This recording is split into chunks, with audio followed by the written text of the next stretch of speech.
Hi, I'm Dr. Greg Mendel, your friendly anatomy professor. Today we did chemical digestion, 3 different types.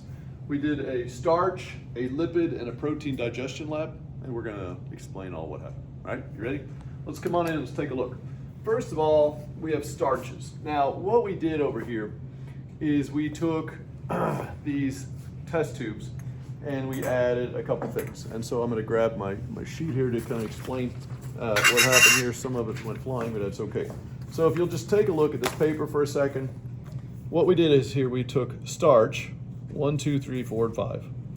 On the first one, we added in this test tube simply water and amylase. And I'll explain the color here in a minute.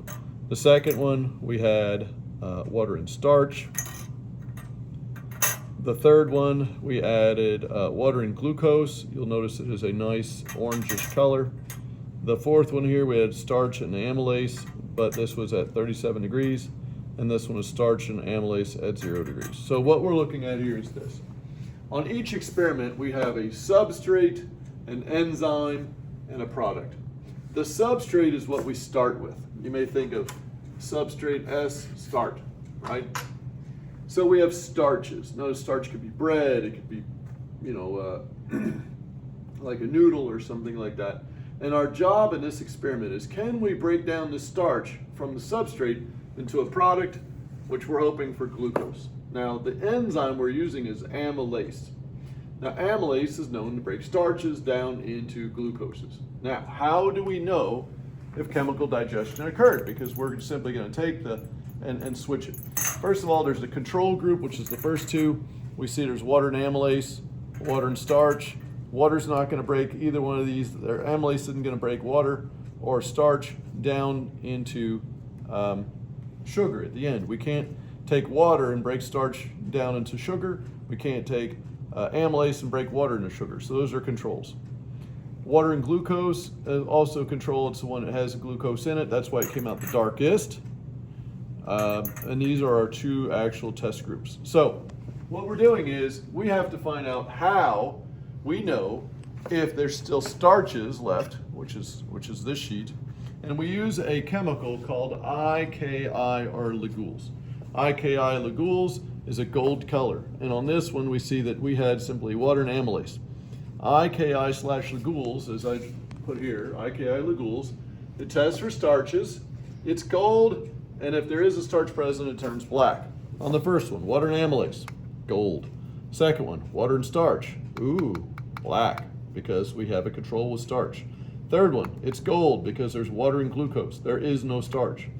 The last 2, what we see is we did have starch and amylase. It's not completely black because even in either one of these, this is lightest, on this one, number 4, a lot of those starches broke down into sugar. So there's not a lot of starch left. On this one, it's still a little darker because it was colder, it was an ice, so it still broke down. A lot of the starch is converted to glucose, but not as much as on number 4. That's 4, that's 5, by the way. All right, so then we used Benedict's reagent. Benedict's reagent is a light blue, as you can see, light blue. Now, it's testing for glucose or sucrose or maltose. They're all sugars, but we have to heat it up, so we had a hot plate. You can see the first 2 remained light blue. Why? Because again, there is no sugar here. The third one was the most positive because it's sugar. And then we had these 2, which digested from a starch to sugar. And it didn't matter if it was hot or cold, they did digest. We could not tell which digested more because remember, we have to put it in heat with the Benedicts to make it work in the first place. All right. That is it for starches, except for I want to explain that starch is what's called a polysaccharide. It's a long chain of hexagonal, I just drew circles, but a long chain of sugars. And when we first break it down, it breaks into disaccharides and then a monosaccharide. So let's walk over here for a second. Let's talk about disaccharides and monosaccharides. There are 3 well-known disaccharides in the human body in which our brush border enzymes will have to digest. Lactase is an enzyme that breaks down lactose. Remember, lactose, maltose, and sucrose are disaccharides. Lactose will break down into glucose and galactose. Maltose will break down into glucose and glucose. Sucrose will break down into glucose and fructose. Now these bottom ones are monosaccharides. That was that single sugar, meaning it's a one hexagon, whereas that's a horrible hexagon. But on the disaccharides, of course, we have two hexagons basically joined together. Di means two, mono means one. All right, let's come back over here for a second. Now we broke down lipids. Now in lipids, our substrate, remember what we started with, we use something called a litmus cream. Cream meaning dairy cream, pretty straightforward. Litmus powder is a pH indicator. When it is more acidic, it looks pink. When it's more basic, it turns blue. So we started off with kind of like a purple color. So it's somewhere non-digested, it's more basic than it is acidic. But we know the process of digesting things makes it more acidic. So we'll look for that in a second.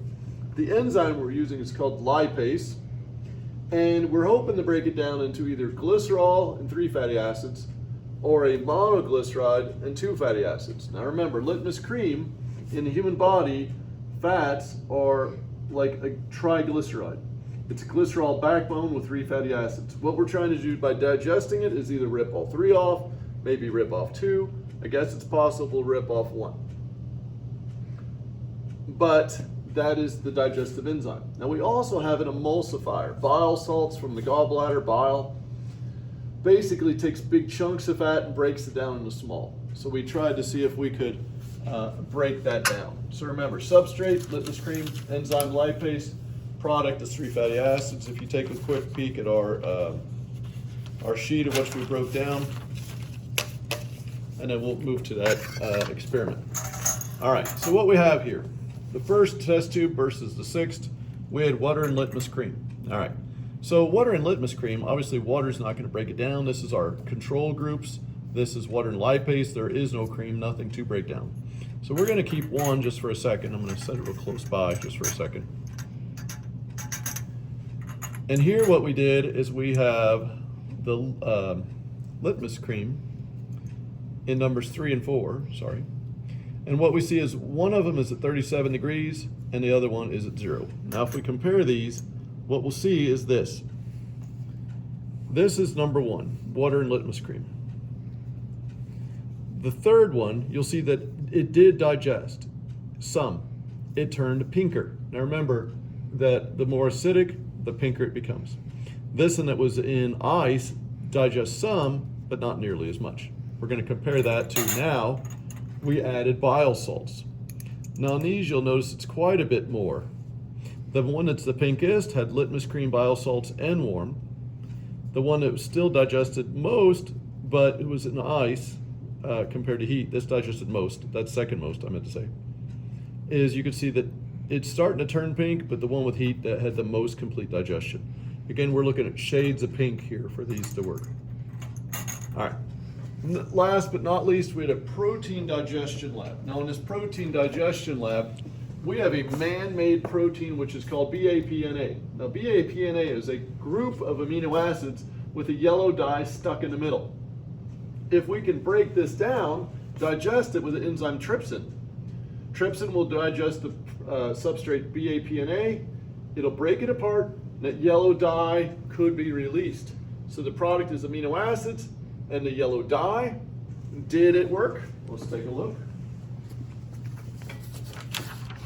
Our sheet is, here. First test tube, water and BAPNA. Nothing digested because nothing happened. There is no enzyme trypsin, so it's just clear, no water. No yellow. Water and trypsin. Well, we don't even have the BAPNA, so obviously nothing's going to happen. But now we have two things here. Now this was a little lighter a minute ago, but we have digestion happen. BAPNA was digested by trypsin. It was in warm in incubator. It turned the most yellow. BAPNA and trypsin in ice was lighter yellow, which means the yellow dye was released from the amino acids and it colored the water. that is it for today's Chemical Digestion Lab. Thank you.